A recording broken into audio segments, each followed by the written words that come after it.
Today is a new day, so we are going to do things different. Let's start off with some audience appreciation, since the audience is the life's blood of this channel.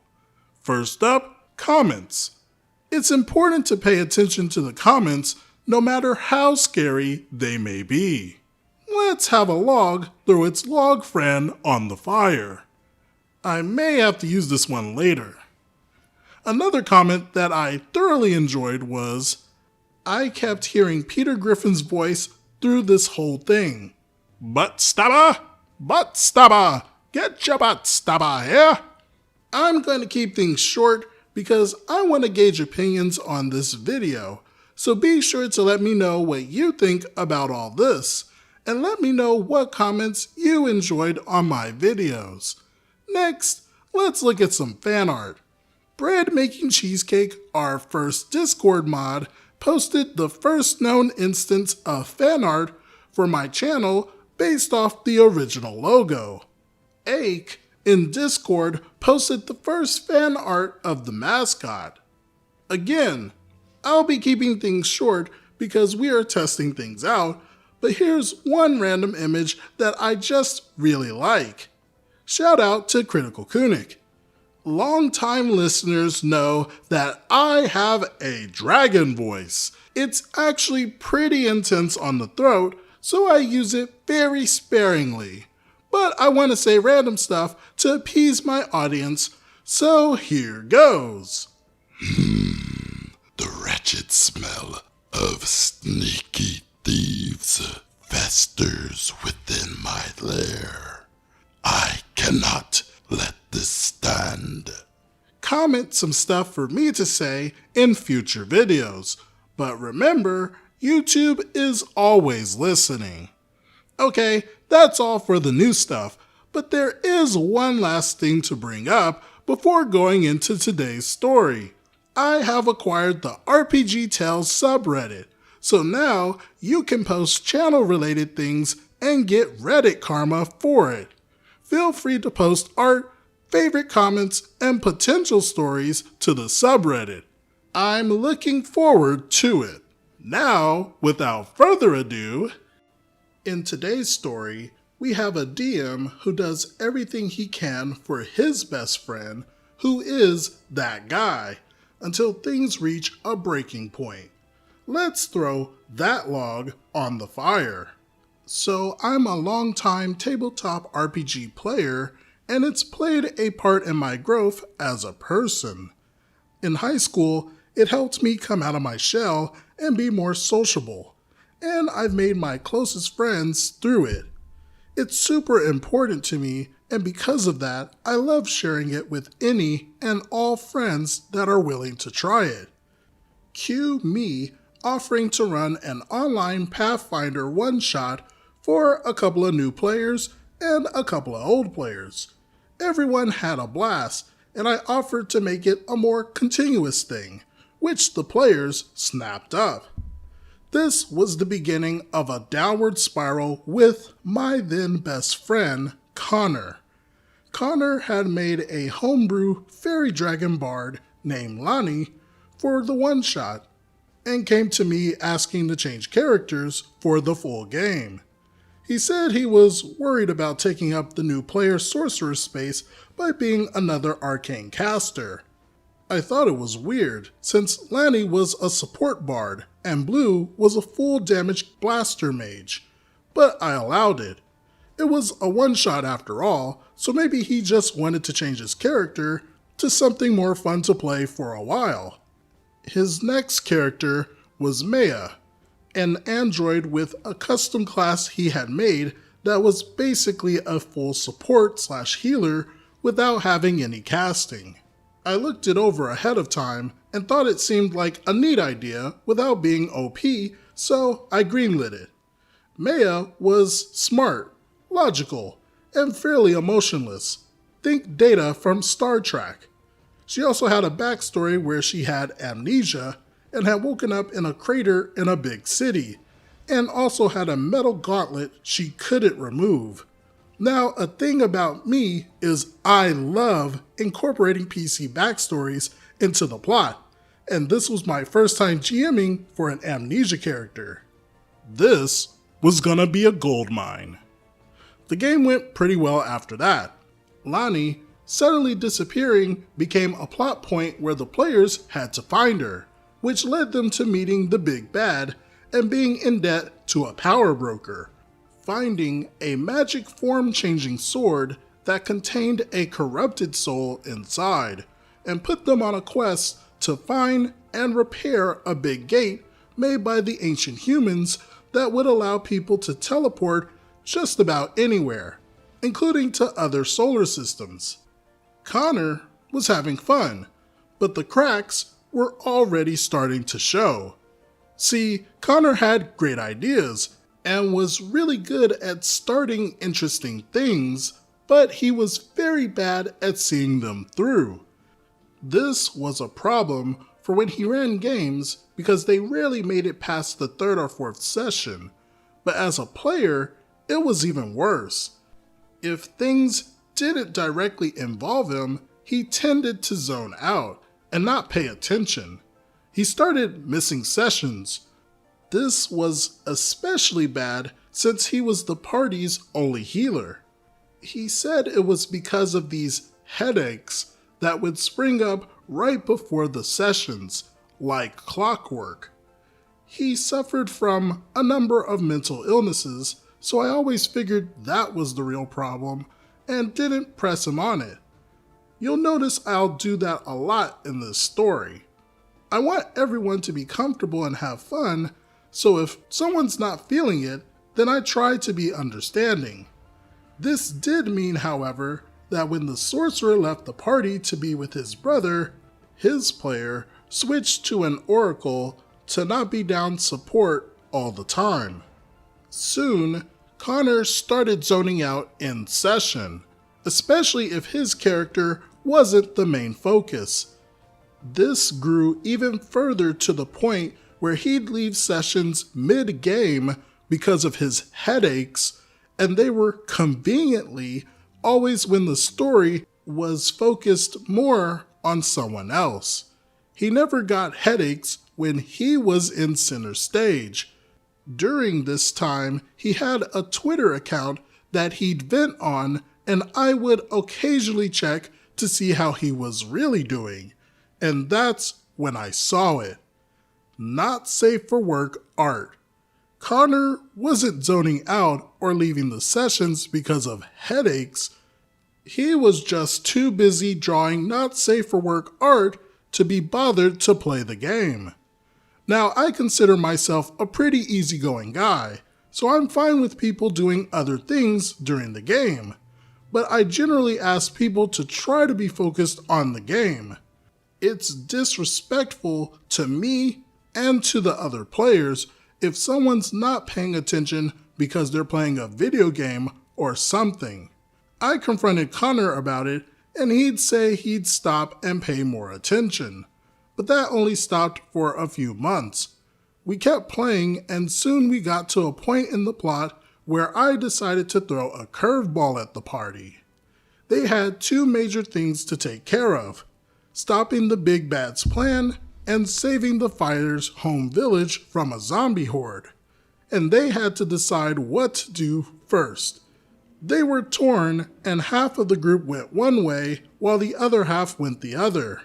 Since I didn't want to run 2 adventures at once, we picked the zombie one, and the players without characters made lower level temporary characters.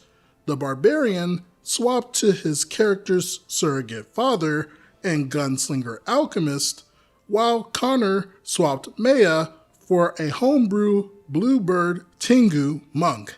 This was a huge mistake on my part.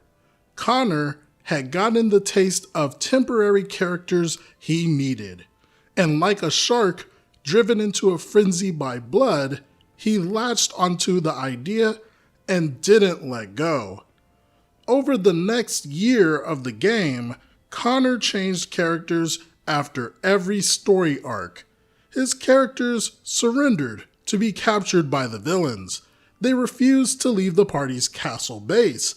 They suddenly and illogically betrayed the party. Anything and everything to not be involved and be retired as NPCs. And every time a new character was introduced, they had a complex backstory that I dutifully tried to work into the plot. Connor would tell me how excited he was for his next big character idea, or how excited he was to return to an old character he'd drop. And every time I smiled and nodded because, hey, my player was finally having fun. It didn't matter that I was being run ragged trying to tie all these characters into the plot and give them a personal stake in things, or that the other players were starting to joke about how Connor's next character would betray them like the others, or that Connor's interest only lasted the first 3 sessions after a new character before he started getting headaches again.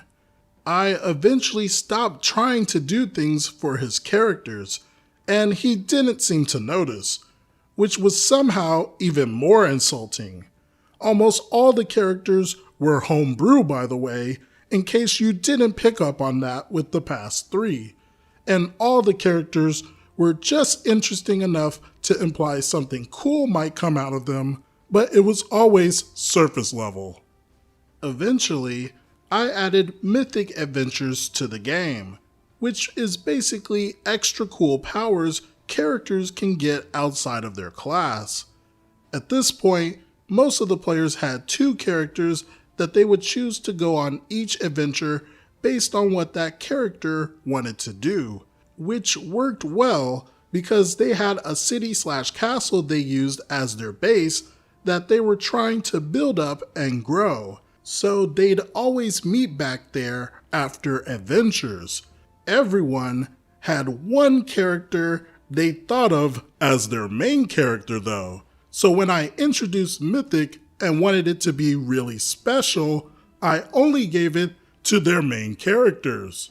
One character was revealed to have ties with a dead god and got some of his power, but she couldn't hold all of it, so she split it among her closest allies.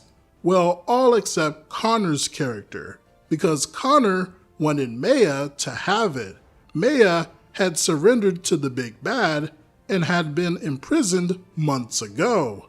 So now I had to figure out why and how she managed to escape and how she got mythic powers despite being half the world away. You can probably see a trend here. I felt like I was running a game for a group of wonderful players and a Cocker Spaniel that kept peeing on my game notes. Connor started posting on his Twitter about how bored he was getting, and at the same time, he withdrew even more from the game.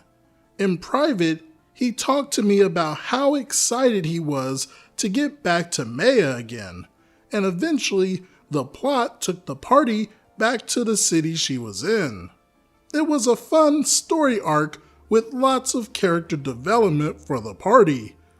All except for, you can probably guess at this point, the entire arc Maya was characterized by being hardened by her experiences. She was dead set against the main villain and repeatedly told the party that she'd choose killing him over saving them if it came to it. She spent her nights hunting down the big bad evil guy's minions who fled from fights and didn't allow surrender. Finally, the party found the big bad evil guy and challenged him. It wasn't going to be the final fight, but it was climactic. He was close to finishing his plan, and he just needed the god essence in the party to finish it. He explained he didn't have any grudges against them personally, but that he needed to kill them to get it. The gears in Connor's mind started to turn, and he had an idea. Maya asked if the party could be revived afterwards, and the big bad evil guy said he didn't care one way or the other unless that somehow took the god power from him. And thus, Maya suddenly joined the big bad evil guy she swore to kill and made the fight exponentially worse for the party since their healer was now fighting against them. After the fight was over, the party was angry at Maya, and the players had to do some serious mental gymnastics just to keep their characters from killing her. And in response to this, Connor changed characters again. This time, it was to a tiefling war priest that was the good son of an evil demigoddess named Zagreus, because he liked the game Hades at the time. I could tell you all about Zagreus and his complete lack of interaction with a story made specially for him another time, but this has gone on long enough. Throughout this whole time in the background, Connor was getting more and more abrasive. He picked fights with people, and if you disagreed with him, that meant you were wrong, evil, bigoted, etc., no matter what the topic was. He said that the Fighters player was a terrible person for having sided with the Legion in one playthrough of Fallout New Vegas. I repeat, he got mad at someone for playing a character he disagreed with in a video game. He had always been argumentative, but he was getting worse and worse. And as much as I tried to involve him in other friend groups and get him to meet other people, he only ever interacted with people if I was around, because I was the only person who put up with him privately. I later learned that the only reason he hadn't been kicked out of every group I introduced him to was because people put up with him for my sake. During the countless arguments, which did bleed into the game by the way, I tried to play mediator, but since I was trying to get people to meet in the middle, that meant I disagreed with him and therefore the enemy. He berated me in private constantly and called me all sorts of things because I was daring to keep bridges from being burned. In the end, a concerned friend hearing me vent flat out told me he thought what Connor was doing to me was abuse, and I started to realize he was right. I confronted Connor about it and tried to have a conversation to repair the heavily damaged friendship, but he started yelling about how I was morally bankrupt and ran away from every server I was a part of. Looking back, that was the biggest favor he could have done. I'd be lying to say if I didn't miss what our friendship once was, but I'm never going to put myself through that again. Last I saw, he was on Twitter complaining about being lonely and having to leave 4 tabletop games because of one guy. On the bright side, him leaving let me invite another friend who had to leave back into the game, and it's been going strong since. My party is a blast, and they've been loving the game, and are even talking about wanting a next generation kind of game where they play as their characters' kids once this one is over. Abuse is a serious thing. Sometimes we think that it's so easy to spot abuse, but really it sneaks up on you when you are dealing with it. This is a sad story about a DM trying to do everything he can for his friend, because he was trying to be accommodating to his friend's situation. DM didn't notice how toxic the relationship truly was until an onlooker provided a fresh point of view on the situation. This situation is similar to that of boiling a frog. Things turned up little by little over the months until suddenly everything was on fire. Ultimately, you have to ask yourself at one point, am I dreading the next session? If the answer is yes, figure out why and decide if it is worth it. If you keep dreading every session, maybe it's not the best way to have fun. What do you all think about this situation?